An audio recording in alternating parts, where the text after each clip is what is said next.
Hello guys, welcome to पूरी पढ़ाई। तो आज हम देखेंगे HTML लिंक, जिसको हम हाइपरलिंक भी कहते हैं। HTML links are the hyperlinks.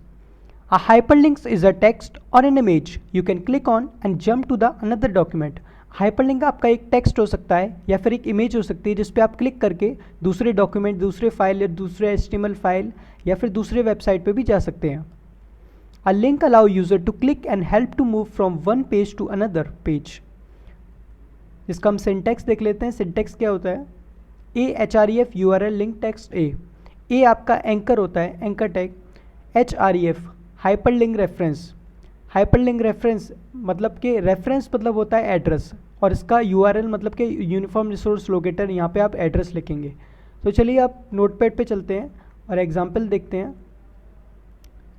अगर आपको एक फ़ाइल से दूसरी फाइल पे मूव करना है तो हमें मिनिमम 2 फाइल की ज़रूरत होगी, जिसमें कि हम इस एग्जांपल पे 2 फाइल ले रहे हैं। एक test32.html है जिसको हम सेव करेंगे, जिस पे लिखा हुआ है सिर्फ सेकंड पेज। ठीक है, test32.html से सेव करना ज़रूरी है ताकि ये .html फाइल में कन्वर्ट हो जाए।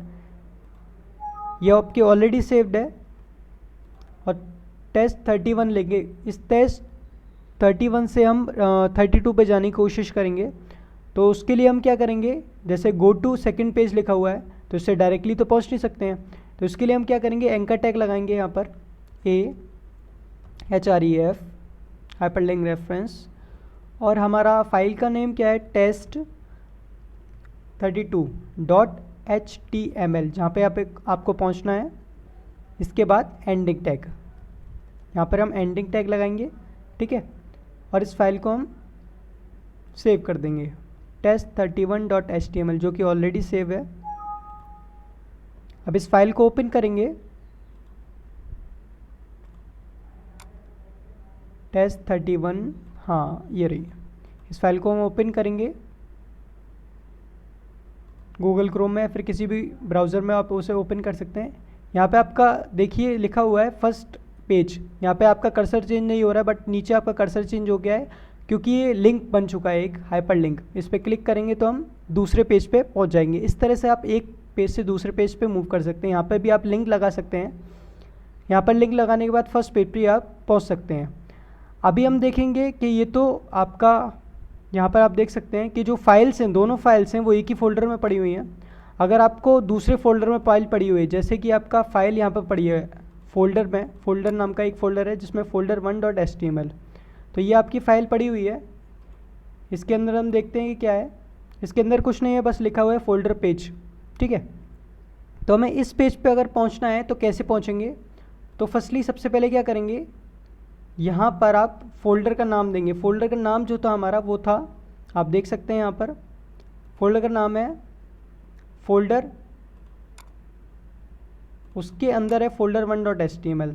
ठीक है, तो हम क्या करेंगे, यहाँ पर लिखेंगे folder, और उसके बाद यहाँ पर लिखेंगे हम folder1.html, और इसको क्या कर देंगे हम, गो टू सेकेंड पेज की जगह हम गो टू फोल्डर पेज भी कर सकते हैं। ये UI बनाने के लिए, यूज़र इंटरफेस के लिए सिर्फ। इसे सेव कर लेते हैं।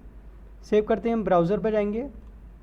अगर हम बैक जाएंगे तो लिखा हुआ है गो टू फोल्डर पेज। यहाँ पर जैसे हम क्लिक करेंगे तो फोल्डर पेज पे पहुँच जाएंगे। इस तरह से हम एक फ़ोल्डर से दूसरे फोल्डर्स की फाइल्स को भी एक्सेस कर सकते हैं, मतलब कि एक फ़ाइल से दूसरी फाइल में भी डाल सकते हैं। अभी हम देखते हैं कि एक फ़ाइल से, एक छोटी सी फाइल से या फिर एक क्लिक से हम दूसरी वेबसाइट पे कैसे जा सकते हैं। तो हम वेबसाइट का लिंक दे सकते हैं यहाँ पे डायरेक्टली, http www. जैसे पूरी पढ़ाई.com। ठीक है, और यहाँ पे गो टू पूरी पढ़ाई लिख सकते हैं, गो टू पूरी पढ़ाई पेज, और इसको हम इसे कर सकते हैं, यहाँ पे हम कर सकते हैं इसे सेव करने के बाद हम इसे बैक करेंगे। यहाँ पे गो टू पूरी पढ़ाई, इस पर जैसे हम क्लिक करेंगे तो आप देखिए ऊपर कर्सर चल रहा है। इसके बाद लोडिंग हो रही है। लोडिंग के तुरंत बाद आप देख सकते हैं कि वेबसाइट आपकी ओपन हो सकती है। यहाँ पर आप कोई सी भी वेबसाइट डाल सकते हैं।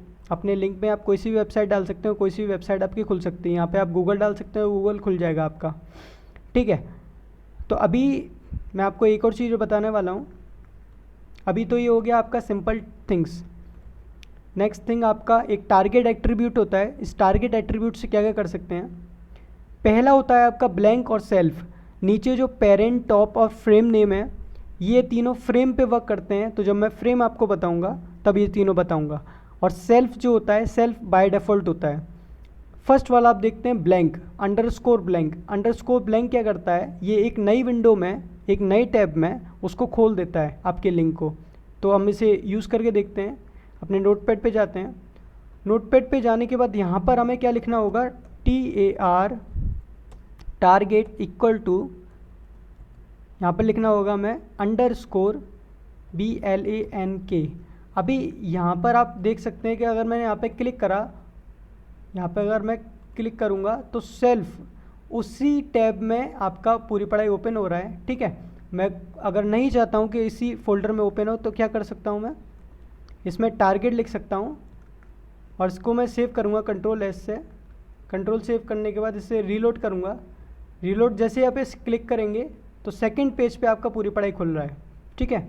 तो इस तरह से आप ये चीज़ें यूज़ कर सकते हैं।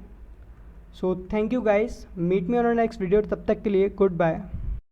Your feedback is valuable for all, so please comment, like and share with your friends. Thank you.